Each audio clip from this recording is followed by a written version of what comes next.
Hello বন্ধুরা, কেমন আছেন সবাই? আজকে আমি একটা ভোল্ট মিটার দিয়ে কিভাবে ইলেকট্রিক্যাল ভোল্ট এবং আর্থিং এবং এইচটি লেভের মধ্যে আর্থিং কিভাবে চেক করে সেটা আপনাদেরকে দেখাচ্ছি। দেখেন এখানে আমার 228 মোটামুটি আমার ইলেকট্রিক্যাল ভোল্ট আছে। এখানে দেখেন ইলেকট্রিক্যাল ভোল্ট আছে এখানে। যখন আমি অফ করে দেবো, দেখেন অফ করে দিয়েছি, তারপরে আমার এখানে দেখাচ্ছে, দেখেন ভোল্টে থ্রি থ্রি ভোল্ট দেখাচ্ছে এখানে। দেখেন আপনারা 3 ভোল্ট। যখন আমি এই ধরনের যদি প্রবলেম কারো আসে তখন কী করতে হবে আমি আপনাদেরকে দেখাচ্ছি।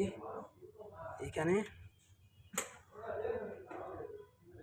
যখন আমরা দেখেন ওয়্যার কানেক্টর করেছি একটা বাল্বের 100 বাল্বের, দেখেন এখানে নর্মাল এসে গেছে 1 এমএমসি ভোল্ট দেখাচ্ছে। দেখেন এখানে এই ধরনের প্রবলেম যদি কারো আসে তো কী করবেন, এটা সলভ করার জন্য অনেক প্রবলেম হয়। তো এটাকে সলভ করতে হলে এই ধরনের একটা বাল্ব জ্বালাতে হবে। এটা জানা রাখবেন যে এলইডি বাল্ব জ্বালালে এটা সেটা হবে না এই ধরনের কানেকশনের মধ্যে। আর এই কাজটা কিসের জন্য আমি আপনাদেরকে বলছি, দেখেন এখানে একটা ল্যাব আছে, সফটওয়্যার ল্যাব এসিডিসি, যেগুলো আমরা মোবাইলের এবং অন্যান্য অ্যাপসের ব্যবহার করি, সেগুলো কোম্পানি এখানে ম্যানুফ্যাকচারিং করা হয়। এই কোম্পানি আপনারা দেখেন, এই কোম্পানিতে এই প্রবলেমটা হয়েছিল কালকে। তো আজকে আমরা এই প্রবলেমটা সলভ করেছি।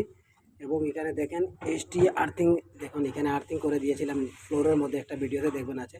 এখান থেকে কানেকশন করে এখানে দেখেন আর্থিং কানেক্টেড করা হয়েছে। এই যে সুইচ বক্সের বোর্ডটা আছে সেখানে।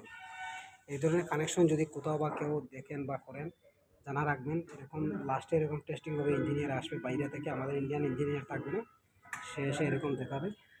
আর আমার সাথে যুক্ত হওয়ার জন্য ধন্যবাদ। সবাই ভালো থাকবেন, সুস্থ থাকবেন। এ ধরনের কাজ আসলে আমাকে কল করবেন, আমি সলভ করে দেবো। ধন্যবাদ।